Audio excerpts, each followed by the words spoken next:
Bago tayo magsimula, ipopromote ko lang ang aking online shop sa Shopee at sa TikTok, Miss The Queen PH. Meron po tayong mga power bracelets na ako mismo yung gumawa. So meron tayong mga bracelets for attracting money and abundance, mga pampaswerte. And then meron din tayong bracelets for protection, anti-evil eye, anti-inggit, and also for balancing your chakra. Meron din tayong bracelets for intuition, wisdom, courage, communication, clarity, and love. So lahat po ng ating bracelets ay meron ng kasamang pouch, instruction leaflet, and extra string. Ayan, meron din tayong mga intention oils and spell jar for prosperity and protection. So lahat po ng items ay cleansed and intention set na siya specifically to the buyer. So available to sa Shopee at sa TikTok shop. Link on the description. Thank you so much and happy shopping. Taurus, hi, welcome to Miss The Queen PH. At ito ang inyong energy update for October 1 to 15, 2023. This is a general reading. Just take what resonates. Watch your sun, moon, rising, and Venus para sa iba pang mensahe. And thank you so much sa lahat ng sumusuporta dito sa ating channel. Just a reminder, you have the power to create your own reality. So gamitin nyo lamang ang reading na to bilang gabay. Okay. Taurus, let's see what's up. You have the Page of Cups. There's a new source of inspiration sa inyo. This can be a new romantic connection or anything that is making you feel happy right now. Yung iba sa inyo, maaring meron kayong mga alagang isda. Oo, yung bumili kayo ng aquarium. You also have the Queen of Wands and then the Ace of Pentacles. Wow. I think you are pursuing a new opportunity, like a new career, a new business, and you are confident about it. No? Alam mo na ito ay magiging very successful because you are working towards it. I also see recognition for you. Maaring kahit bago ka pa lang sa trabaho na yan or sa career na yan, napapansin ka na agad ng mga tao, no? Mga boss or ng mga parokyano mo, no? Nakikita nila yung potential mo, yung galing mo. They are acknowledging your talents. You have the Five of Pentacles. I feel like for the longest time, meron kang idea na hindi mo sinusubukan because you feel like parang pakiramdam mo hindi siya tatanggapin. Oo. This can be a creative idea sa trabaho, sa career, sa business mo. What is the Queen of Wands? The Tower. Oh. I think you will finally take action dito sa matagal mo ng plano na gawin. Can be a new career, a new job, a new business. Ito yung tipong meron kang certain goal. Halimbawa, may goal ka na gusto mo doon sa company na yon makapagtrabaho. And iniisip mo, baka hindi mo kaya or mahirapan ka sa process. But eventually, ngayong first half ng October, you will finally have the guts, no? Meron kang lakas ng loob na gawin na yon. What is the Ace of Pentacles? The Death card. This is an ending and new beginning. Ending a cycle in your life. Ending a career and starting something new. This has to happen. Kasi I feel like you are being led to your destiny. You are being led to something new, something inspiring for you, something na magagamit mo yung iyong talento at skills. Siyempre, sa una, parang wow, nakakabigla. May mga pagkakataon na parang i-question mo rin yung sarili mo na, bakit ko ginawa yun? Ganon. Bakit ako nag-resign? Bakit? So, dito matetest yung paninindigan mo sa decisions mo at kung gaano ka katiwala sa sarili mo. Kasi there are times na ayaw mo ng pagbabago.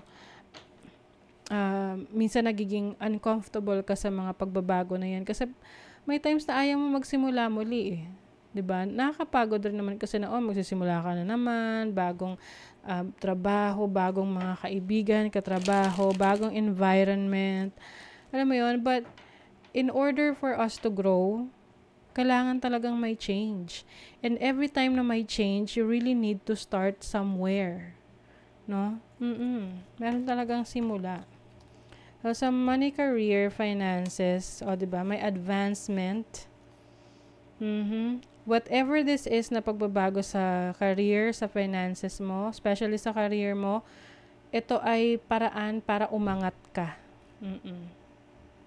Can be a new, ito ay ililid ka sa bagong posisyon na mas mataas, merong promotion sa'yo, or yung income mo mas magi-increase, and you will feel relaxed and comfortable in your career because of this change. Kailangan lang talaga magkaroon ka ng adjustment. Kailangan lang maging open ka dun sa mga changes na yon. Na syempre kapag galing ka sa isang, let's say isang environment, career, business na matagal na, and then magbabago, mag-shift ka, syempre yung proseso na yun, kailangan may adjustment, di ba? But this is going to give you a better opportunity, no, sa iyong finances. Mas komportable ka dyan. You have the Page of Swords. A lot of learnings. Pwede rin may mga training ka, may mga bago kang pag-aaralan, bagong knowledge. And new friends as well. With the Ace of Cups, this is something na may enjoy mo yung process. And the process of learning. You have the Knight of Pentacles. And I feel na this is going to give you financial stability. Whatever is this, no? Ano man tong career, business, opportunities for you. Meron tong financial stability. Hindi siya yung biglaan, pero slow and steady siya. Alam mo yun, parang paunti-unti. At least umaangat, ganon. So, sa relationship, someone is stalking you. This can be a person. Pwedeng person from the past na nagkaroon ka ng karmic connection. And I feel like this person is still expecting you to work things out. Pwedeng recent breakup to. Na ine-expect niya na magre-reach out ka sa kanya. Pwede rin naman it's the other way around. You are stalking someone na pwedeng hindi kayo sa ngayon okay ng connection na to. And you are tinitingnan mo kung anong nangyayari sa kanya, anong ganap sa kanya. You want to learn about this person. I think, pwedeng merong ng ghost, or kung hindi man ng ghost, nagkaroon ng pagtigil sa communication ninyo. And you are trying to convince yourself kung itutuloy mo pa ba to, ipupurso mo pa ba, magpapapansin ka ba sa kanya, or magre-reach out ka ba sa kanya. But I feel that you will try another option. Ito yung tipong, while waiting for this person to respond, you will also try connections, or parang you will do your own thing.